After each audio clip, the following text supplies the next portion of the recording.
Again. Okay, this is a video about liars, cowards, fascists and hate mongers. I hope you enjoy it. People keep asking me what I think about the English Defence League, so I went to their website and read it quite carefully, looking for racism and fascism, of course, because the media keep telling me that they're far right. But, well, I'm a little puzzled because all I can find is a healthy regard for human rights, democracy and the rule of law. Not a whiff of racism or fascism and not a hint of far-right politics of any kind. Am I missing something? Now, I realise what a minefield I'm stepping into here because I've noticed that anyone who doesn't condemn the EDL as far-right, fascist and racist is instantly written off as far-right, fascist and racist. But if I cared about my personal reputation, I would have stopped making videos a long time ago. I don't care what anyone thinks of me, I care what I think of me, and I care about the truth. And from my observations, the truth is that the EDL are not the problem. They're merely a symptom of a wider problem that nobody wants to address because we're all afraid of the truth. There's a word for that, veritophobia. So you see, we do have a phobia after all. When did we all become so afraid of the truth? When we realised that the truth offends Islam and that when Islam is offended, violence is never far away.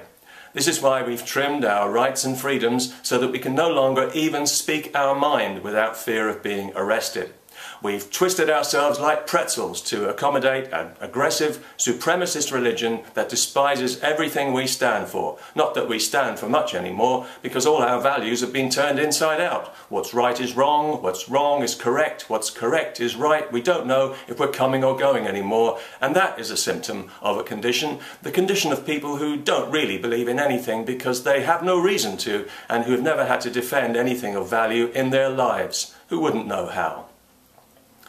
Now, nobody's suggesting that the EDL doesn't have its share of bad apples, but I can't help thinking that if it was a movement of middle-class university students, the media would portray it in a completely different way. But because it's mainly working-class men, they desperately want them to be fascist and racist, because if working-class men have a political opinion, it has to be a violent, subhuman opinion, because that's who they are. They're all football hooligans at heart.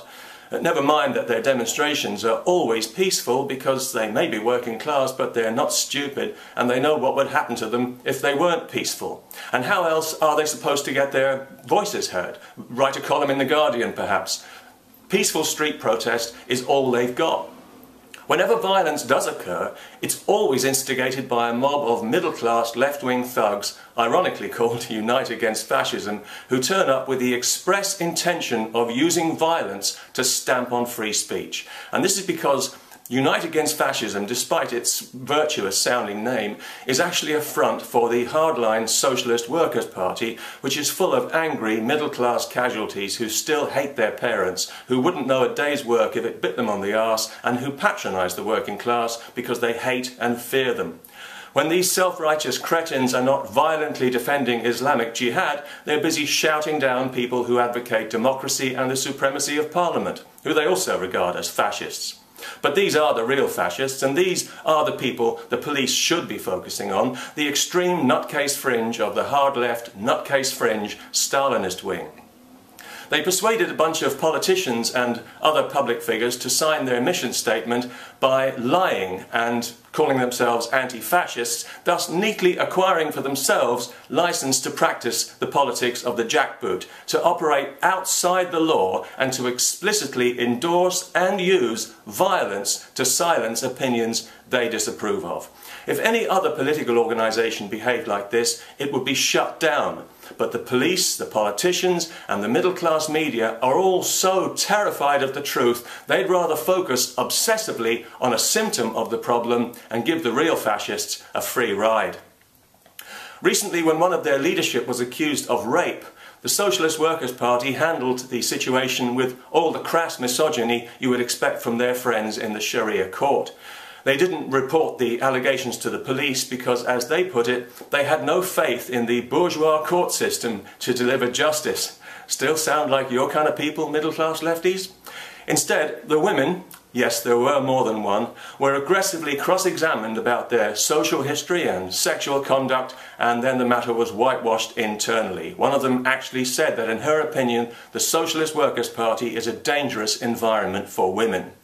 These are the people behind Unite Against Fascism, just so you know who you're actually supporting from your cosy, progressive, middle-class bubble.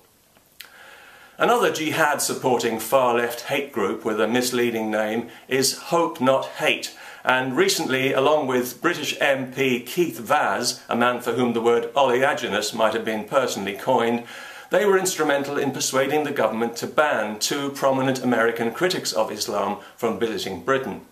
It didn't matter that what they say about Islam is true. Indeed, this is precisely why they were banned, because it is true and provably so. Robert Spencer is an Islamic scholar. He knows the Quran better than most Muslims, including imams, as he proved recently in a radio interview when an imam incredibly accused him of having the advantage because Islam is his specialist subject. He and Pamela Geller have been banned from Britain because they tell the truth, and because the truth is a threat to Islam. Therefore, the truth, according to the UK government, is not conducive to the public good, which is a cowardly way of saying Muslims might become violent. In short, because Islam is afraid of the truth, we all have to be afraid of it. Afraid to speak it, afraid even to listen to it. Thanks to Islam, the truth has become our enemy, and future generations will pay a very heavy price with their freedom for that, because when the truth is your enemy, you know, and the world knows, that you are going to lose. It's just a matter of when.